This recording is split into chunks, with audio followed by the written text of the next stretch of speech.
Hello साथियों, बहुत बहुत स्वागत है आप सबका हमारे यूट्यूब चैनल अल्फा मैथमेटिक्स में। और ट्रिग्नोमेट्री की यूनिट हम लोग ने स्टार्ट कर रखी है और आज का जो टॉपिक होने वाला है साथियों वो बहुत ही इंपॉर्टेंट टॉपिक है। ठीक है, हम लोग जो है आज के टॉपिक में ट्रिग्नोमेट्रिक टेबल के बारे में चर्चा करने वाले हैं। बचपन से ही हम लोगों को अलग अलग एंगल्स के लिए जो है ट्रिग्नोमेट्रिक रेशियो याद करा दिए जाते हैं कि 30 के लिए 30 डिग्री, 60 डिग्री, 45 डिग्री। लेकिन आज का जो टॉपिक है, आज जो हम लोगों का जो लेक्चर है उसमें हम लोग देखेंगे कि ये जो ट्रिग्नोमेट्रिक वैल्यूज़ आती हैं अलग अलग एंगल्स के लिए, ये असल में आती कैसे हैं। ठीक है, तो आज का वीडियो हमारा इसी पर बेस्ड होने वाला है। तो चलिए स्टार्ट करते हैं, बिना देरी के अपने वीडियो को शुरू करते हैं।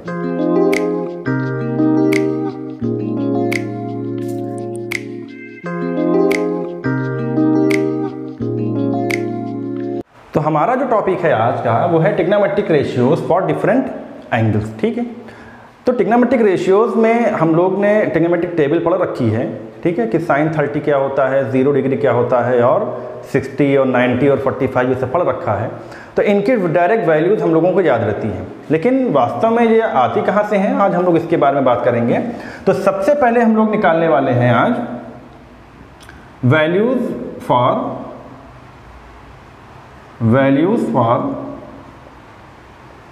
30 डिग्री एंड 60 डिग्री। ठीक है, values for 30 degree and 60 degree. अब 30 और 60 के बारे में ट्रिग्नोमेट्रिक रेशियोज की वैल्यू हम लोग निकालने जा रहे हैं। तो क्योंकि ट्रायंगल से ट्रिग्नोमेट्री है, वो ट्रायंगल से ही हम लोगों की कोरिलेट कराना है हम लोगों को। तो 30 और 60 ये कौन से ट्रायंगल ऐसा होता है जहां पर आपको 60 डिग्री के एंगल मिलते हैं। यानी कि हम लोग जानते हैं कि इक्विलेटरल ट्रायंगल जो होता है, जो समबाहु त्रिभुज होता है, उसका हर एंगल 60 डिग्री का होता है। तो हम लोग सबसे पहली चीज़ कर लें कि एक ट्रायंगल बना लें और एक इक्विलेटरल ट्रायंगल बना लें। इसको हम लोग कहें कि क्या है, ताकि कि हमको जो एंगल है वो 60 डिग्री मिल पाए। तो हमने सबसे पहले एक ABC ट्रायंगल बना दिया, और ये कैसा ट्रायंगल है, ये इक्विलेटरल ट्रायंगल है। ठीक है, तो सबसे पहला काम क्या किया, let triangle ABC is an equilateral triangle. ठीक है, let ABC is an equilateral triangle. ABC क्या है हमारे पास, एक इक्विलेटरल ट्रायंगल हो गया। ठीक है, फिर हमने इसमें एक छोटा सा कंस्ट्रक्शन किया कि इसकी A से हमने एक परपेंडिकुलर ड्रॉ किया। A से क्या किया, एक परपेंडिकुलर ड्रॉ किया। अब चूंकि ये इक्विलेटरल ट्रायंगल है तो ये परपेंडिकुलर होगा, ये इस BC का बाइसेक्टर भी होगा। ठीक है, परपेंडिकुलर बाइसेक्टर होगा। तो ये हमने मान लिया जहाँ पर ये परपेंडिकुलर इसको कट करता है वो हमने पॉइंट D मान लिया। अब हमारे पास ABC एक इक्विलेटरल ट्रायंगल में A से हमने एक परपेंडिकुलर बाइसेक्टर ड्रॉ कर दिया। अब ये BC का भी बाइसेक्टर होगा और एंगल A का भी बाइसेक्टर होगा। ठीक है, BC का भी बाइसेक्टर होगा और एंगल A का भी बाइसेक्टर होगा। ठीक, इसमें अब हम लोगों को इसकी साइड सिलेक्ट करनी है। अब साइड ऐसे सिलेक्ट करें ताकि मतलब उसको जब हम लोग हाफ करें तो उसके लिए आसानी भी रहे। तो काम ये करते हैं ना कि इसकी हर एक साइड को हम 2a लेट कर लेते हैं, कि इसकी जितनी भी साइड्स हैं, क्योंकि 3 साइड्स हैं, उनकी लेंथ कितनी लेट कर लेते हैं हम लोग, 2a। ठीक है, इनकी लेंथ हम लोग लेट कर लेते हैं 2a। अब अगर चूंकि ये बाइसेक्टर है तो ये 2a थी, और 2a अब 2 पार्ट में डिवाइड हो गई। एक हो गई ये a हो गई और दूसरी वाली ये भी a हो गई। ठीक है, तो इसकी साइड्स को हम लोग ने 2a कंसीडर कर लिया, और हर एक साइड जो है 2a है, तो बाइसेक्टर जो हो जाएगा उसके 2 पार्ट a और a के 2 बन जाएंगे। ठीक, इतना काम हम लोग ने कर लिया। तो इसमें अब हम लोग ने आगे क्या काम किया है, लेट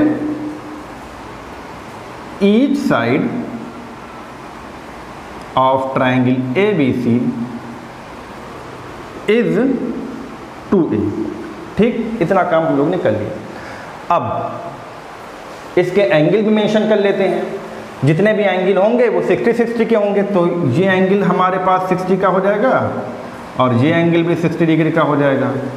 और चूंकि ये बाइसेक्टर था तो एंगल बाइसेक्टर भी होगा, तो ये एंगल हमारे पास 30 डिग्री का हो जाएगा, और दूसरा वाला जो हाफ पार्ट होगा वो भी 30 डिग्री का हो जाएगा। ये 60 के 2 पार्ट 30 के बन जाएंगे।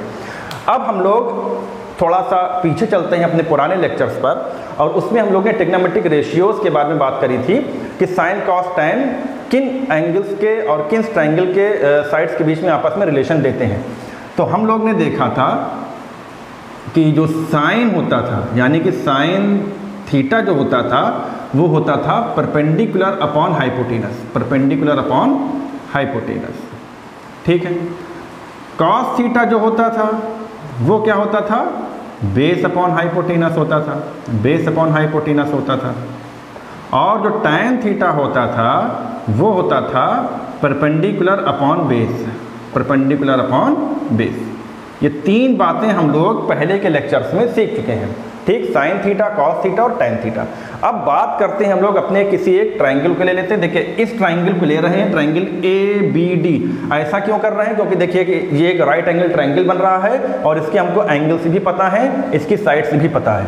तो बात करते हैं in triangle A B D, ठीक है।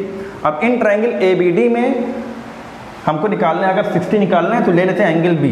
तो एंगल बी के लिए अगर हम लोग निकालें साइन 60, साइन 60। अब देखिए साइन का क्या होता था, परपेंडिकुलर अपॉन हाइपोटेनस। हम लोग ने ये बात कर रखी है कि जो भी एंगल के रिफरेंस में देखा जाता है उसके सामने वाली साइड परपेंडिकुलर होती है। तो अगर 60 को लेंगे तो 60 के सामने वाली साइड AD जो हो जाएगी वो क्या हो जाएगी, परपेंडिकुलर का काम करेगी। और ये डिग्री, ये एंगल ये 90 डिग्री का है, तो 90 डिग्री के सामने वाली साइड जो होती थी वो होता था, उसके सामने वाली साइड क्या होती थी, उसको हम लोग कहते थे हाइपोटेनस, ठीक है। तो हमारे पास क्या पता चल गया कि इसको लिखेंगे हम लोग perpendicular upon hypotenuse, perpendicular upon hypotenuse. यहाँ परपेंडिकुलर का काम कर रहा है AD और हाइपोटेनस का काम कर रहा है AB। तो साइन थीटा की वैल्यू हमारे, साइन 60 की वैल्यू आ गई AD अपॉन AB। अब AB तो हमें पता है, AD नहीं पता है। तो AD को निकालने के लिए ट्रायंगल की दो साइड्स हमें पता है कि हमें हाइपोटेनस पता है और बेस पता है, AD हमको बताना है। तो चलिए दो साइड और तीनों साइड्स के बीच में एंगल का जो साइड्स के बीच में रिलेशन देते थे वो होते थे, हमारे पास एक थ्योरम थी जिसको हम लोग नाम जानते थे पाइथागोरस थ्योरम। तो चलिए in triangle ABC, sorry in triangle ABD according to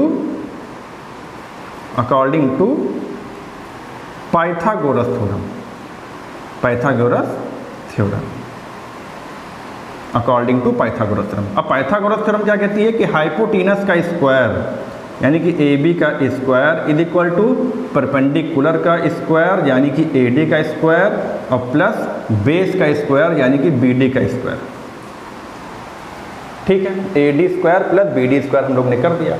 अब क्या काम करें कि AB की जगह कितना है, AB की लेंथ है 2a, तो हो जाएगा ये 2a का square is equal to AD का मतलब हमें पता नहीं है तो AD की जगह AD ही रहने देते हैं, और BD के मतलब ये A है तो ये हो जाएगा A का स्क्वायर। तो यहाँ से आपको AD स्क्वायर की वैल्यू मिलेगी, AD square is equal to ये बनेगा 4a स्क्वायर और ये वाला इधर आएगा तो हो जाएगा माइनस का A स्क्वायर। तो यहाँ से आपको AD स्क्वायर की वैल्यू मिल गई 3a स्क्वायर। तो यहाँ से AD की वैल्यू मिलेगी √3a। ये आप लोग ने AD निकाल लिया, ठीक। अब AD पता चल चुका है और AB तो हमें पहले से पता था। अब बात करते हैं हम लोग साइन 60 की। तो इसलिए साइन 60 की वैल्यू क्या हो जाएगी, AD की जगह हो जाएगा √3 × a और AB की जगह हो जाएगा 2a। तो यहाँ से आपको मिल जाएगा साइन 60 इज इक्वल टू √3/2। ये देखिए साइन 60 की वैल्यू हम लोग ने क्या कर लिया है, इसको निकाल लिया है। अब साइन 60 निकाल लिया है तो लगे हाथ कॉस 60 भी निकाल लेते हैं। फिर से चले जाइए उसी ट्रायंगल में, ठीक। इन ट्रायंगल ABD दोबारा से इसी ट्रायंगल में चले जाइए। अब की बार लगाते थे हम लोग cos 60। cos 60 का मतलब क्या होता था, बेस अपॉन हाइपोटेनस। बेस हमारे पास BD है, हाइपोटेनस हमारे पास AB है, तो हो जाएगा BD अपॉन AB। अब BD बेस क्या है, बेस है हमारे पास A और हाइपोटेनस AB जो है वो है 2a। यहाँ से A और A खत्म हो जाएगा। तो इस बिहाफ पर हम लोग cos 60 की वैल्यू को कंस्ट्रक्ट कर लिया, A से A खत्म आ जाएगा 1/2, यानी कि cos 60 की वैल्यू कितनी होती है, 1/2 आ गई, ठीक है। अब साइन 60 पता, कॉस 60 पता, निकाल लेते हैं हम लोग tan 60। Again tan 60 is equal to perpendicular upon base. तो परपेंडिकुलर हमारे पास कितना है AD और बेस कितना है BD। तो AD अपॉन BD, तो AD अपॉन BD, AD की वैल्यू हो जाएगी √3a, BD की वैल्यू हो जाएगी a। तो हो जाएगा ये √3a और अपॉन में a। यहाँ से भी a और a हो गए ख़त्म। आपके पास tan 60 की वैल्यू आ जाएगी, tan 60 is equal to a और a ख़त्म होने के बाद √3। तो ये तीन वैल्यू हम लोग ने निकाल ली, sin 60, tan 60 और cos 60। ठीक, ये 60 की बात हो गई। अब इसी ट्रायंगल में अगर हम लोग 30 के लिए काम कर लेंगे तो तीनों की हम लोगों के पास 30 की वैल्यू आ जाएगी। चलिए निकालते हैं अब हम लोग 30 डिग्री की वैल्यू।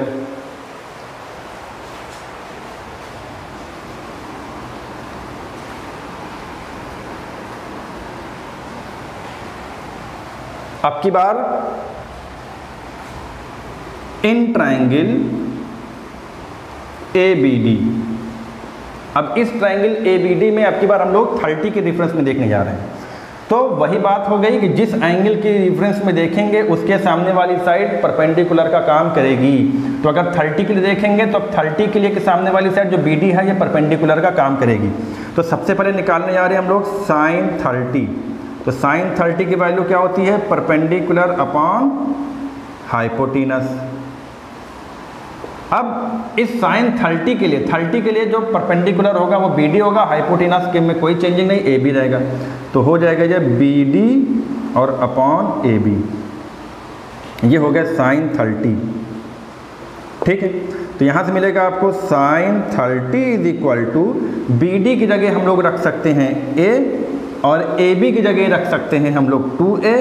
तो यहाँ से आपको sin 30 की वैल्यू मिल जाएगी 1/2। ये आ गया आपके पास sin 30। ठीक, तो sin 30 की वैल्यू कितनी होती है, 1/2 होती है। अगेन cos 30 निकाल लेते हैं फिर से इन ट्रायंगल ABD। cos 30 को देखिए, cos 30 का जो फॉर्मूला होता है वो होता है base upon hypotenuse, cos theta is equal to base upon hypotenuse. अब इस 30 के रेफरेंस में 30 के सामने वाली साइड होगी परपेंडिकुलर, ये हो गया हाइपोटेनस। जो AD होगा वो बेस का काम करेगा, AD जो है वो बेस का काम करेगा। तो cos 30 इज इक्वल टू बन जाएगा आपके पास बेस की जगह हो जाएगा AD और अपॉन हाइपोटेनस हो जाएगा AB। AD की वैल्यू आप लोग √3a निकाले बैठे हैं। तो cos 30 is equal to √3a और AB की वैल्यू है 2a, a से a कैंसिल आउट। तो cos 30 आपके पास बन गया √3/2। ये वैल्यू आ गई cos 30 की। ठीक है, अब sin पता, cos पता, tan को निकाल लीजिए। तो tan 30 क्या हो जाएगा भैया, tan 30 देखिए परपेंडिकुलर अपॉन बेस, बेस इस 30 के रेफरेंस में ये परपेंडिकुलर, ये बेस, तो हो जाएगा BD upon AD, BD upon AD। फिर BD की वैल्यू कितनी है, BD की वैल्यू है A और AD की वैल्यू है √3a। तो यहाँ से आ गया आपके पास 1/√3, यानी कि tan 30 की वैल्यू आ गई 1/√3, ये tan 30 हो गया। तो sin 30, cos 30 और tan 30 ये तीनों की तीनों वैल्यू हम लोग ने निकाल ली। तो 60 डिग्री के लिए भी सारे तीनों निकाल लिया और 30 डिग्री के लिए भी निकाल लिया। अच्छा, अभी हम ये तीन ही क्यों निकाल रहे हैं, सेक, कॉसेक और कॉट क्यों नहीं निकाल रहे? क्योंकि हम लोग जानते हैं कि जैसे ये तीन आ जाएंगे, इनका अगर हम लोग इन्वर्स कर देंगे तो बाकी वाले भी निकल आएंगे। ठीक है, तो यहाँ तक बात समझ में आ गई होगी उम्मीद करता हूँ। तो 30 और 60 वाली आपके पास तीनों की तीनों वैल्यू आ गई हैं। चलिए आगे बढ़ते हैं। अब हम लोग बात करते हैं 45 डिग्री के लिए। तो अगर हम लोगों को बात करनी है 45 डिग्री के लिए, तो 45 डिग्री के लिए अब हमको थोड़ा सा अपने ट्रायंगल को चेंज करना पड़ेगा। ठीक है, तो 30 और 60 तो इक्विलेटरल ट्रायंगल से मिल गए। 45 डिग्री का जो ट्रायंगल मिलेगा वो हमको कब मिलेगा, जब हमारे पास एक ऐसा ट्रायंगल हो, यानी कि राइट एंगल ट्रायंगल हो, वो भी आइसोसेलेस ट्रायंगल हो। ठीक है, यानी कि दो साइड्स इक्वल हो जाएं और एक एंगल 90 डिग्री का हो। तो चलिए हम लोग बात करते हैं आपकी बात 45 डिग्री के लिए। तो सबसे पहले एक ट्रायंगल बनाते हैं जिसको हम लोग कहते हैं कि आइसोसेलेस राइट एंगल ट्रायंगल। ये हो गया, ये हो गया ए, ये हो गया बी और ये हो गया सी। बी पर हमने परपेंडिकुलर यानी कि राइट एंगल ट्रायंगल 90 डिग्री बना लिया।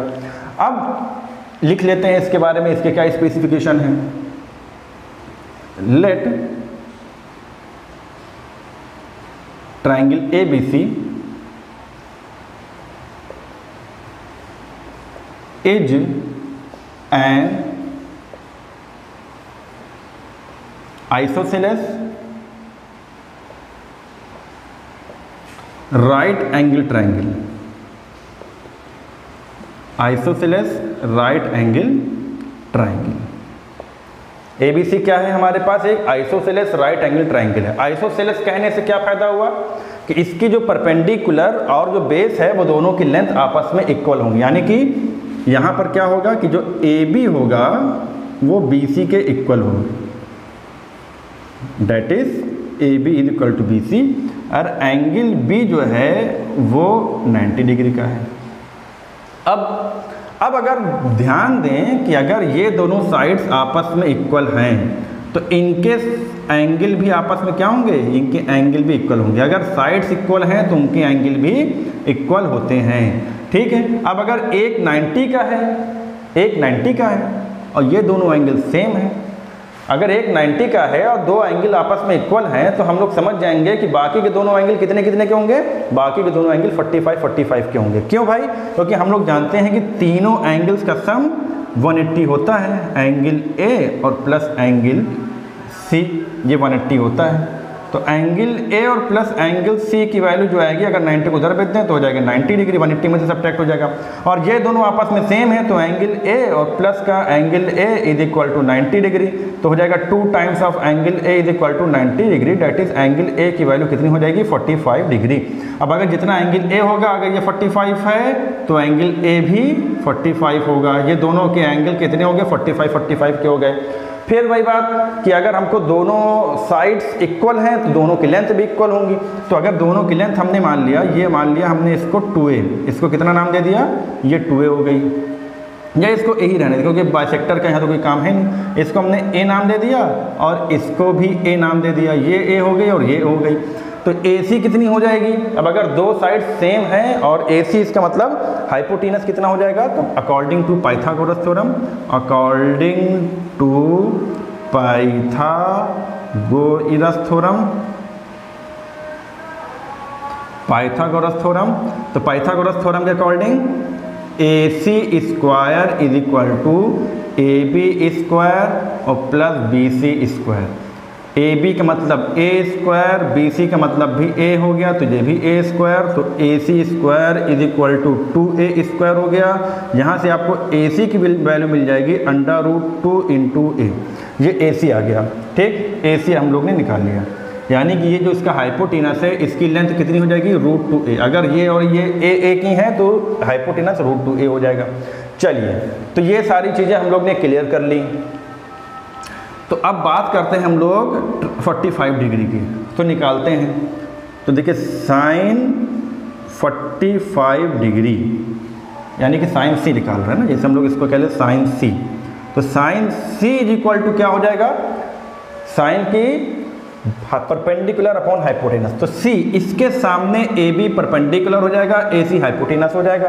तो साइन C को लिख सकते हैं हम लोग AB अपॉन AC, और C का मतलब 45 तो हो जाएगा sine 45 is equal to AB की जगह हो जाएगा A और AC की जगह हो जाएगा √2A, यानी कि 1/√2। यहाँ से आपको साइन 45 की वैल्यू मिल गई कि साइन 45 इज इक्वल टू 1/√2, ठीक है। ये देखिए साइन 45 निकल आया। अब साइन 45 निकल आया है तो कॉस 45 भी निकल आएगा। चलिए निकालते हैं, कॉस 45 को निकालते हैं।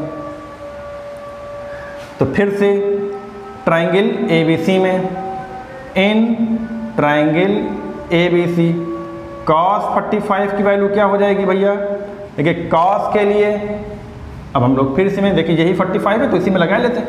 तो cos 45 का मतलब बेस अपॉन हाइपोटेनस, तो बेस हो गया BC और हाइपोटेनस हो गया AC। तो इसके लिए भी फॉर्मूला बनेगा BC अपॉन AC। BC की वैल्यू है हमारे पास A, तो cos 45 is equal to A, और AC की वैल्यू है हमारे पास √2A, तो A और A कैंसिल आउट, तो cos 45 की वैल्यू आपके पास मिल जाएगी 1/√2, ये मिल गया cos 45। तो sin 45 भी निकाल लिया और cos 45 भी निकाल लिया। बात करते हैं हम लोग tan 45 के लिए, फिर अगेन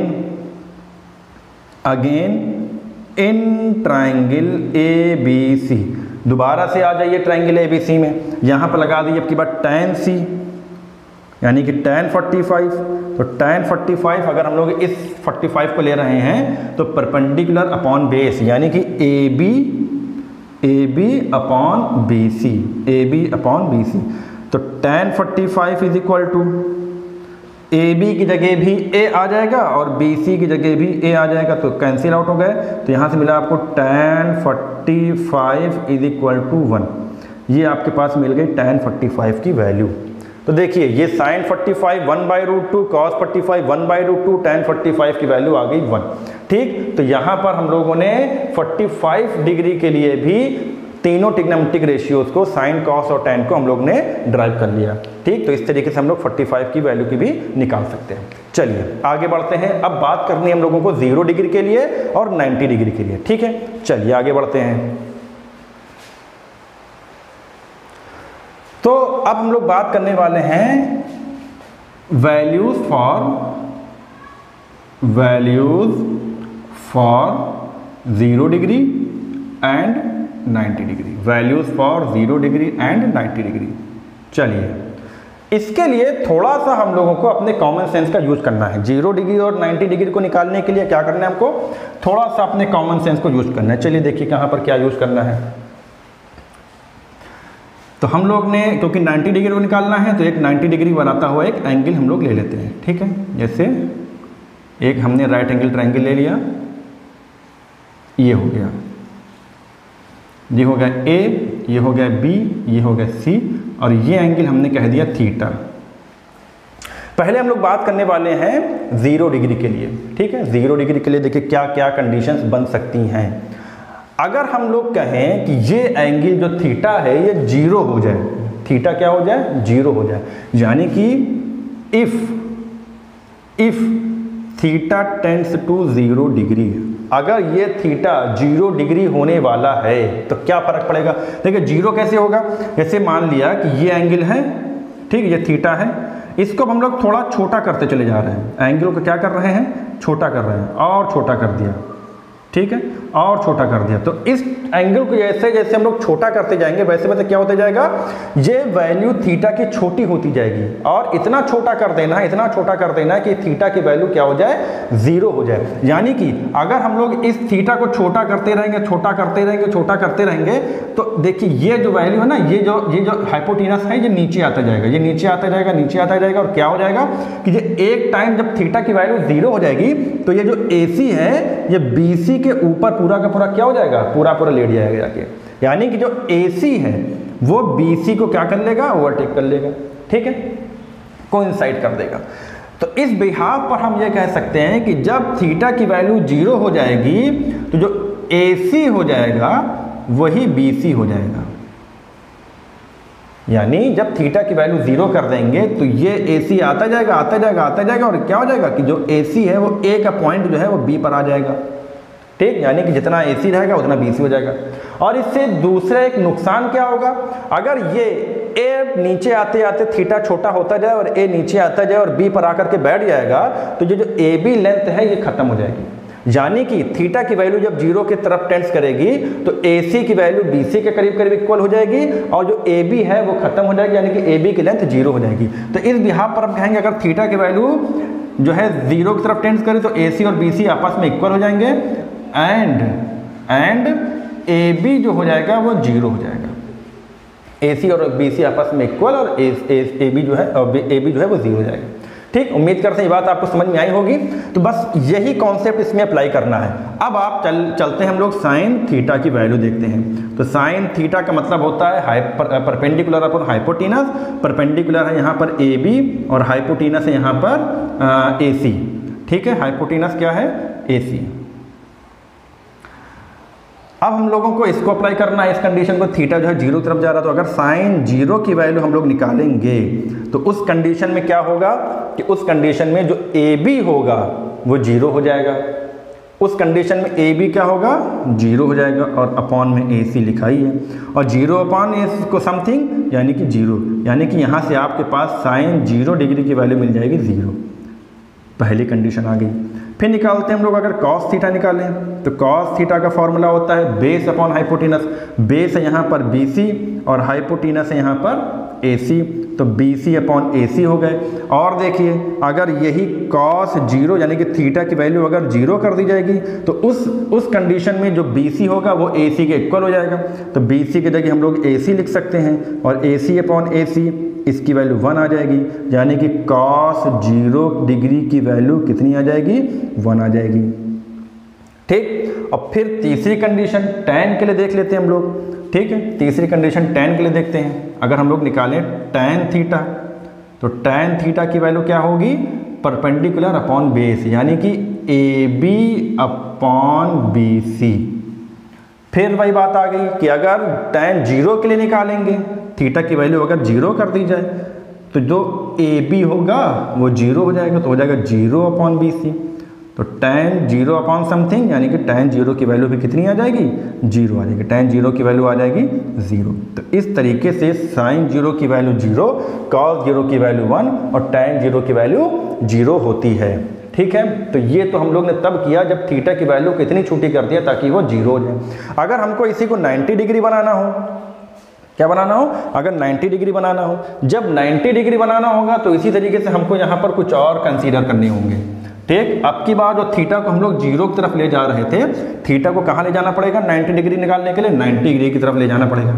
चलिए अगर हम लोग बात करें कि if theta tends to 90 degree, अगर थीटा की वैल्यू 90 डिग्री की तरफ ले जा रहे हैं तो चलिए समझते हैं। अगर देखिए ये हमने मान लिया कि एक छोटा सा एंगल था, ये एक छोटा एंगल था। अगर हम इसको क्या कर रहे हैं, अब हम लोग 90 बना रहे हैं, इसको थोड़ा सा और बड़ा किया, और बड़ा हो गया। ठीक है, और बड़ा किया, मतलब क्या करना है हमको, थीटा को सीधा करना है, इस लाइन को सीधा करना है। और ये सीधा कब होगा, जब आप इस एंगल को आप पास लेकर के आएंगे ना। जब पास लेकर के आएंगे और इसको फिक्स रखेंगे तो ये क्या होता जाएगा, ये लाइन सीधी होती जाएगी। ठीक है, यानी कि अगर थीटा को 90 डिग्री बनाना है तो आपको इसको फैलाना होगा, और जब इसको हम फैला रहे होंगे तो ये सी पॉइंट खिसक करके इधर आ रहा होगा, और जब ये इधर आ जाएगा तो सी पॉइंट बी पर लाई करेगा। और फिर देखिए ये जो ए सी है यही क्या हो जाएगी, जब सी जो है बी पर आ जाएगी तो जो ए सी है वही ए बी बन जाएगी। यानी कि अगर थीटा की वैल्यू 90 की तरफ टेंस करेगी तो जो ए सी हो जाएगा अब की बार वो बी ए बी के क्या हो जाएगा, करीब करीब हो जाएगा। यानी कि सी पॉइंट अगर बी पर आ जाएगा तो ए सी और ए बी आपस में इक्वल आ जाएंगे।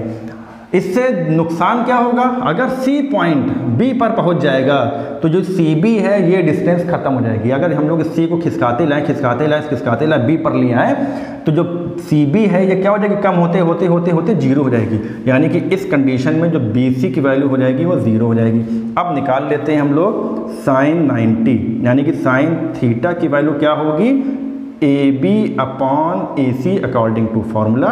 फिर अगर इसको हम लोग 90 की तरफ टेंड कर रहे हैं तो साइन 90 की वैल्यू क्या हो जाएगी, ए बी का मतलब ए सी के इक्वल होगा, और अपॉन में ए सी तो पहले से था ही, ये दोनों कट गए। आपको यहाँ से मिलेगा sine 90 is equal to 1। Sine 90 की वैल्यू क्या आ जाएगी, 1 आ जाएगी। ठीक, फिर अब बात करते हैं कॉस थीटा। कॉस थीटा की value perpendicular base upon hypotenuse, base हो जाएगा BC, हाइपोटेनस हो जाएगा AC। फिर BC की वैल्यू जब थीटा को 90 करेंगे तो BC हमारा 0 हो जाएगा, यानी कि cos 90 की वैल्यू क्या हो जाएगी, इस कंडीशन में BC 0 हो जाएगा और अपॉन में AC तो था ही, तो यहाँ से आपको cos 90 की वैल्यू मिल जाएगी 0 के, अपॉन में समथिंग में कुछ भी हो तो 0 होता है, तो cos 90 की वैल्यू 0 मिल गई। फिर बात करते हैं हम लोग tan 90 की। tan थीटा की वैल्यू क्या होगी, tan थीटा होता है परपेंडिकुलर अपॉन बेस, यानी कि AB अपॉन BC।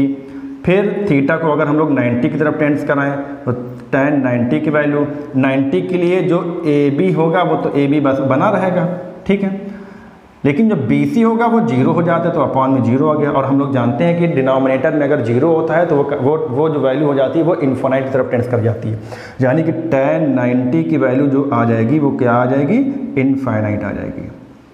ठीक, इस तरीके से हम लोग ने 90 के लिए भी अपने तीनों ट्रिग्नोमेट्रिक रेशियोज की वैल्यू निकाल ली। तो 30 60 के लिए भी हो गई, 45 के लिए भी हो गई और 0 to 90 के लिए भी हो गई। अब अगर इन सारी की सारी वैल्यूज़ को हम लोग एक टेबल में बना करके लिख दें तो वही हमारी क्या बन जाती है, ट्रिग्नोमेट्रिक टेबल बन जाती है। और अगर साइन कॉस टैन हम लोगों को पता है तो इसके अपोजिट कर देंगे तो सेक कॉसेक और कॉट भी पता चल जाएंगे। चलिए अब हम लोग अपनी ट्रिग्नोमेट्रिक टेबल को बनाते हैं। तो देखिए यहाँ पर हम लोग ने sine theta, cos theta, tan theta, cot sec cosec लिख लिया और 0 30 45 60 90 लिख लिया। अब हम लोग बारी बारी से सारी की सारी वैल्यू जो है इसमें फिल करते जाते हैं। तो साइन 0 की वैल्यू हम लोग ने सीखा है कि 0 होती है, साइन 0 की वैल्यू 0। साइन 30 की वैल्यू 1/2 होती है, साइन 0 की वैल्यू 0, साइन 30 की वैल्यू 1/2 हो गई, ठीक है। साइन 45 की वैल्यू 1/√2 होती थी, ठीक है। फिर साइन 60 की वैल्यू √3/2 हम लोग ने निकाली है और साइन 90 की वैल्यू हो जाएगी 1। तो ये हो गई सारी की सारी साइन की वैल्यू। फिर cos 0 की वैल्यू हम लोग ने पढ़ी है 1, cos 30 की वैल्यू पढ़ी है √3/2, फिर cos 45 की वैल्यू पढ़ी है हम लोग ने 1/√2, cos 60 की वैल्यू पढ़ी है 1/2 और cos 90 की वैल्यू पढ़ी है 0। फिर आ रही है tan के लिए, tan 0 की वैल्यू 0, tan 30 की वैल्यू 1/√3, tan 45 की वैल्यू होती है 1, tan 60 की वैल्यू होती है √3 और tan 90 की वैल्यू होती है इनफाइनाइट। अब यहाँ से कॉट सेक और कॉसेक निकालना है तो उनका अपोजिट करते जाइए। अगर हम लोग tan 0 को अपोजिट कर देंगे तो tan 0 की वैल्यू 0, तो cot 0 की वैल्यू 1/0 और 1/0 का मतलब इनफाइनाइट। cot 30 की वैल्यू इसका अपोजिट करेंगे तो √3 बन जाएगी। cot 45 की 1/1 लिखेंगे तो 1 ही आ जाएगा।